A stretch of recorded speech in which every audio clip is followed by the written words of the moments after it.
Os automóveis, eles têm evoluído muito aí ao longo dos anos e muitas tecnologias têm sido incorporadas, né? Hoje o carro é um grande computador em movimento. Como é que isso interfere na blindagem e como as blindadoras têm se estruturado aí para receber essas novas tecnologias? Foi uma revolução, né? Quando eu entrei na blindagem, quase que eu peguei o carburador. Por pouco que não, né? Mas o que acontece? O que tinha de novidade eletrônica era aqueles sensores crepusculares, coisa que hoje já era uma novidade na época, né? Era uma coisa bacana, acende o farol sozinho. De lá para cá foi uma revolução. A gente está falando em 20 e poucos anos, 25 anos no máximo. Então foi uma verdadeira revolução e tudo interfere direta ou indiretamente com a blindagem. Porque a dinâmica veicular fica alterada com a blindagem. A distribuição de peso fica alterada. Por mais que se diga o contrário, a blindagem ainda agrega, está evoluindo e evoluindo rápido, mas ela ainda agrega peso ao carro, massa ao carro. Então, indiretamente, ele influencia. E diretamente, porque muitos desses sensores são manipulados pela blindagem. Alguns sensores são severamente manipulados, por exemplo, as câmeras que atravessam os para-brisas. Então, o para-brisa sai um para-brisa original, vem um para-brisa blindado, aquilo tem que ser reposicionado, reprogramado. Então, essa tecnologia, ela está vindo, ainda está vindo acelerado, né? Mas ela não chegou a ser um impacto, não foi um meteoro que caiu no dia seguinte, elas foram sendo agregadas rapidamente, mas com o tempo para se adaptar. Então, hoje, antigamente uma blindadora era uma mão de obra operacional, poucos recursos tecnológicos dentro da blindadora e uma mão de obra operacional, que fazia a parte física de agregar os componentes de proteção ao carro sem se preocupar tanto com os sensores.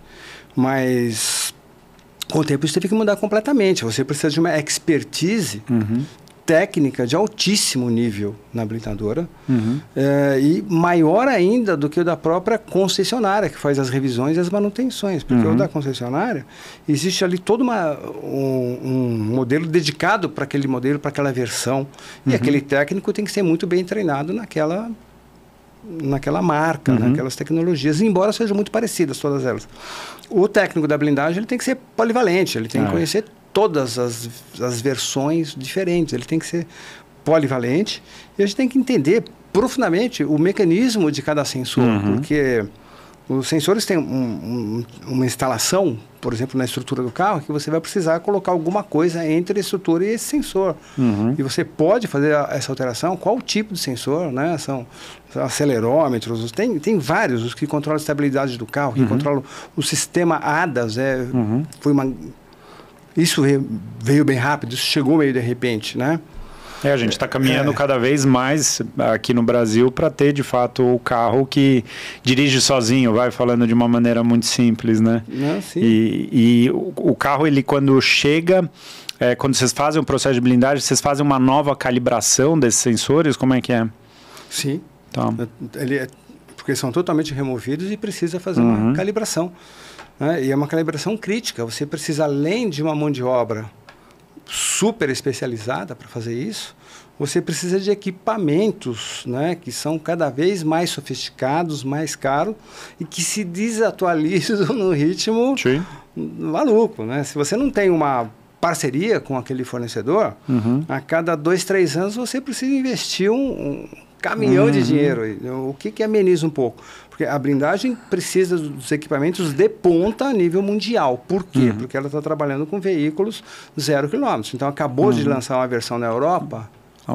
Hoje, as versões no Brasil chegam muito rápido. Antigamente demorava, chegam rápido. Então, eu preciso ter equipamentos de ponta que possuem o arquivo de recalibração, de atualização para esses modelos.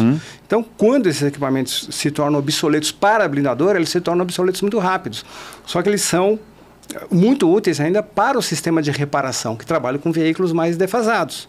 Então, se você não tem uma parceria com o fornecedor desses equipamentos, ou com a Autel, com a Launch, com a AVL, com a Bosch, na realidade você precisa ter mais de um, porque com nenhum você consegue cobrir 100%. Então, por isso que precisa de um grande investimento, porque você precisa ter mais de um equipamento para conseguir cobrir a maior parte.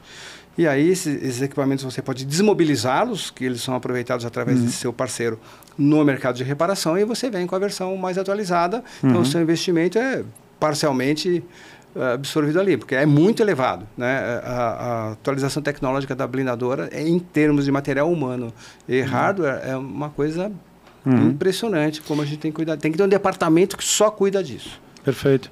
E é uma evolução que tem que ser constante, né? Ela é constante.